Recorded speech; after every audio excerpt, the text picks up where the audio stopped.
Edna, can you please introduce yourself and tell us a little bit about your nonprofit journey? All right.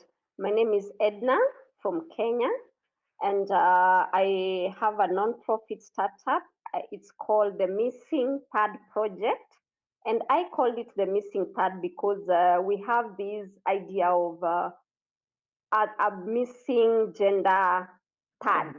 And, in my country, we even have a bill that pushes for women to be represented in all spaces as a third, not more than two-thirds of one gender should be represented or should have spaces in, especially in public offices and any leadership capacity. So I thought of it and said, women are always that missing part that we are looking for. And further to that, I grew up in the rural areas, and I know the struggle of ever getting any chances, any opportunities. For me, it was a mix of sheer luck and pushing for myself to reach where I am, to even get an education. And I was like, I need to bring more of rural women to to spaces that they can share their voices. And for example, on social media, people who on social media are just the rest of us who have good education, who have phones, and we understand social media.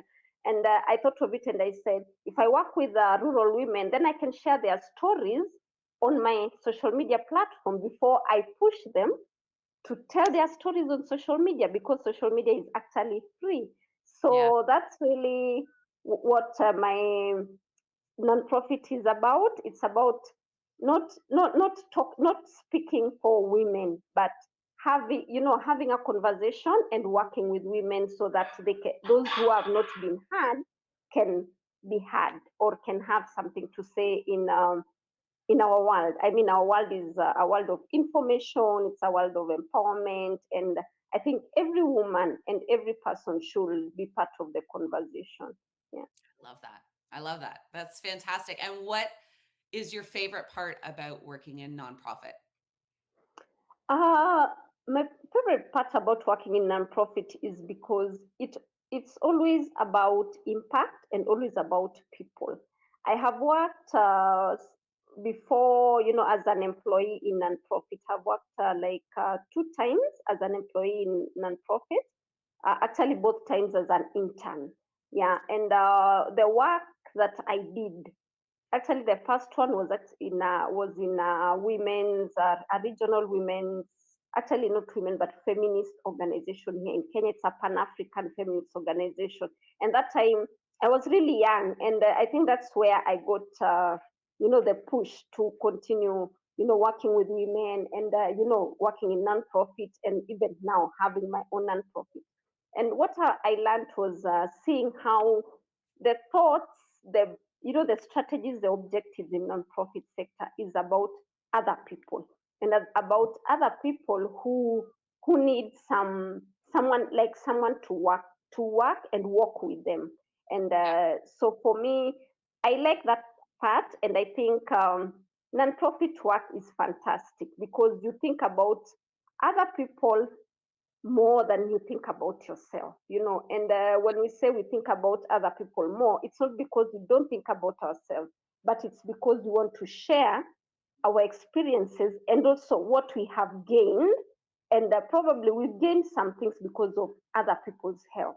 And it's so easy to give that help, to extend that help when you're in the nonprofit sector than, let's say, than in the private sector, which I have also worked in the private sector, and it's about profits, Yeah. what you're bringing in, yeah, and not even the people you're serving or even your customers mostly. Yeah, so for me, nonprofit is always fantastic because you wake up to think about, who do I impact today?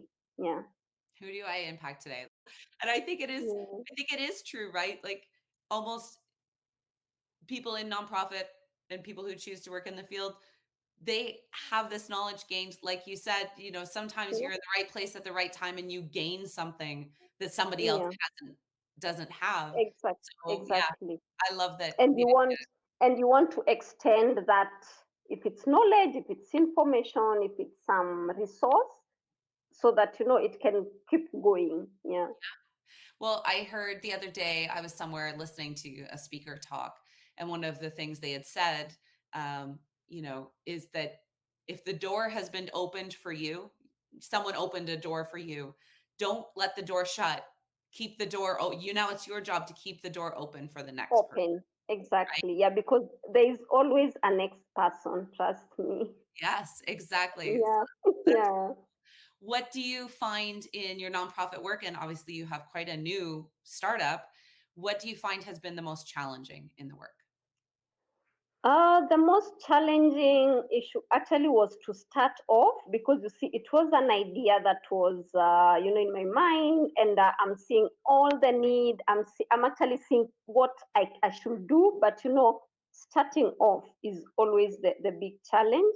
And after you start off, there is also the fear, not just the fear, but the reality of buyout. You can go out and say, I want to work with these people, this is what I want to do with them. But it's not automatic that they are going to accept Yeah, what you're bringing to them.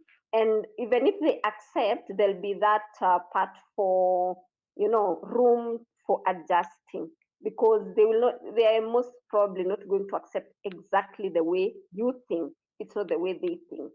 So yeah, for me, that was a big challenge. And I don't talk about resources, because resources are always scarce. And if you wait for resources, especially monetary resources, to arrive, you're never gonna start. yeah, So yeah, I really knew that very well, and I didn't even start thinking about fundraising to start. What I did was I shared the idea with I can say friends, and said, oh yeah, this is what I want to do. And I could say, luckily, there's this lady from the UK who I had worked with in a project, but that was not. It was actually like maybe what we could call now sustainability. But that time, like in 2013, sustainability wasn't a big thing, so we called it. It was like a CSR for yep, a company that was trying to do education, to develop education in what they called emerging markets. So one of the markets was Kenya, and they hired me to be their project coordinator. So I worked with her for 5 years, from 2013 to 2018, when the project ended. So we'd been in touch, and she asked me, so how are you? How is everyone? How are those? Because they were supporting master students in a university. So she always asked me, how are those students? Are you in touch with them? Then one time she was like, whenever, if you ever think about anything that we can do between you and me, and maybe one of the students, you can let me know. So I was like, why not try her out? So I contacted her, and I told her, okay, this is what I'm thinking, I want to do this.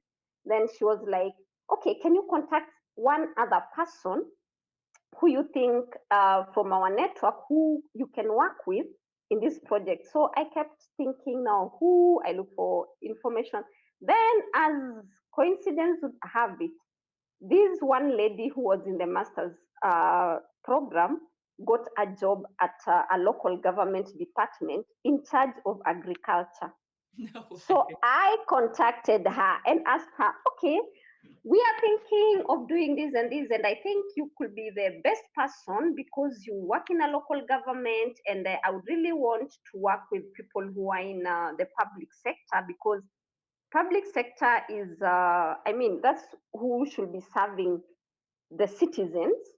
Yeah, So nonprofit come in to fill what you can't do. So I told her, you're going to look for a group of women, if you know any, around your area, and you're going to work with them. So this just became, like it fitted in so well, because these women, since I was looking for rural women, and then she found these women, and they are, they are in agriculture. So she's the one who sends me the experts, because yeah. So That's what I'm saying. If you wait for resources to arrive, you're never gonna start. So for me, the money we've been using to run the workshops was donated by our friend, my former colleague from the UK. She donated through an organization that she's a board member because because of tax issues and stuff. She didn't want to donate the money individually. Yeah, and it was very easy for me because I didn't have to write a proposal.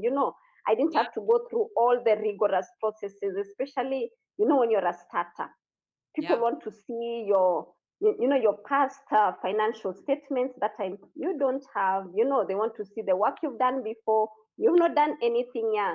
So she was really she's been a big support because we did a budget and she sent the money that we used for the logistics, even to buy fuel for those experts who come to train the women, even for me to travel, because I travel quite a distance. I live in Nairobi and I have to go all the way where, to the rural area where I train the women.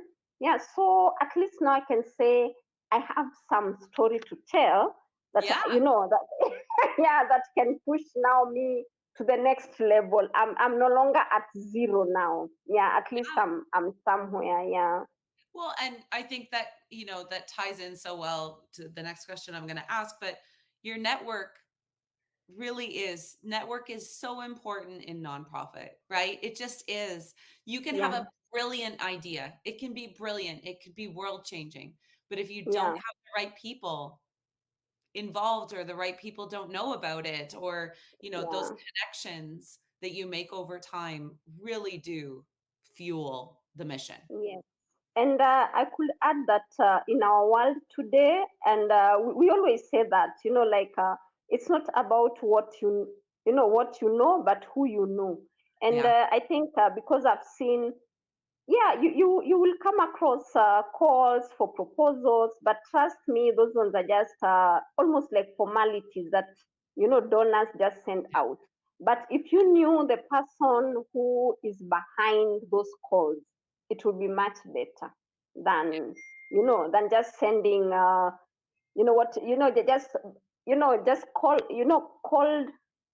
proposals, cold calls, just like in work when you're applying for jobs these days. You can see even on LinkedIn, you're told you can contact the recruiter because the people are everything right now in our world. And They- yeah, and I think Tasha, what you're doing with this the hive, it's timely because I mean, how would I know you? How would I, I know, right? Isn't it crazy? exactly? It's so Yeah, cool. No, and yeah, I think this was, I will say, like when I started this, I was really just thinking North America. I'm Canadian. My co-founder is American. And yeah, so for me, I was like, oh, well, of course, this is where we're going to start. And yeah. literally, we had one incredible, you may have met some of his team, the Fafali organization team, Yes, and Raymond, yes, who is the founder, yeah, about us because he used to live in the US. And so he heard about us and his yeah. team joined, a few of his team members slowly joined.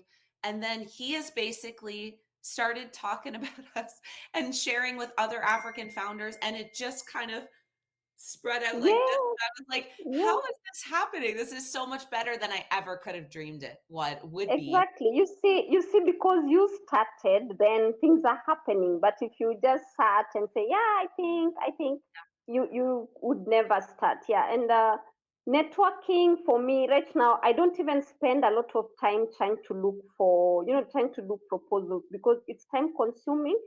I spend half time. I look out for calls for funds and stuff, but this networking is it's almost everything because even the lady who we are piloting her curriculum, she Yeah. calls it next generation game changers.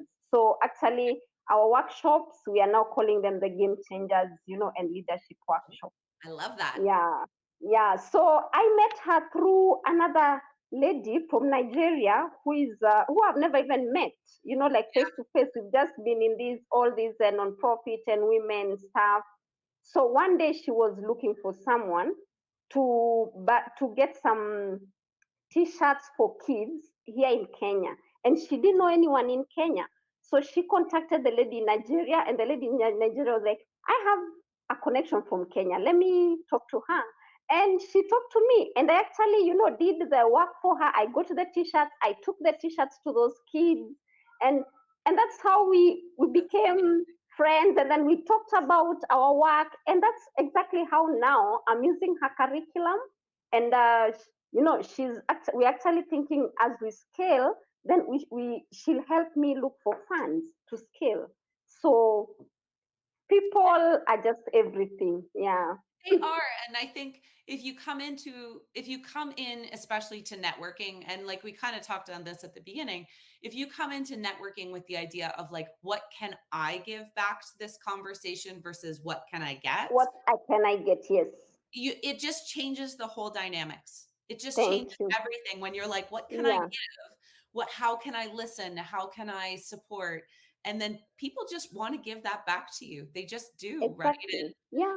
It's incredible, and I love, I love watching the international connections that are being made just as much as I love watching obviously we have people in the US meeting up with people in the US, and even that can Yes. be really interesting because someone knows of a grant that the other person didn't know about, and They I've watched know exactly. those Yeah. people match each other up and do their own pieces. But I think the Yeah. international piece, I learned so much from conversations with people like you about what's possible, because we Yes. kind of get bogged down in thinking we have to think small, and the world is so much Exactly. bigger, right? It's bigger, and our world is so much open right now.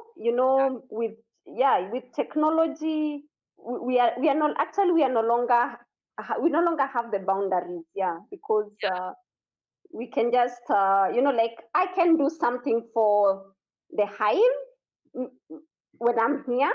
You can And do something for yeah. I don't have to move an inch. Yeah, so it's it's really great. fantastic. Yeah, it's great.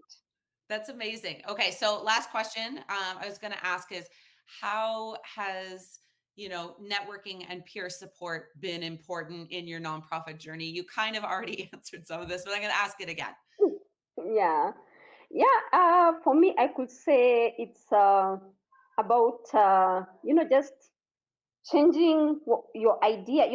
Giving something new to your idea. Maybe not changing, but always, conversations always gives you a different perspective to what you already know. It's like what we learned about cognitive dissonance. When what you know and then someone else tells you something, you're like, oh yeah, that changes my perspective, or what I'm doing, or how I'm doing ABCD. Yeah.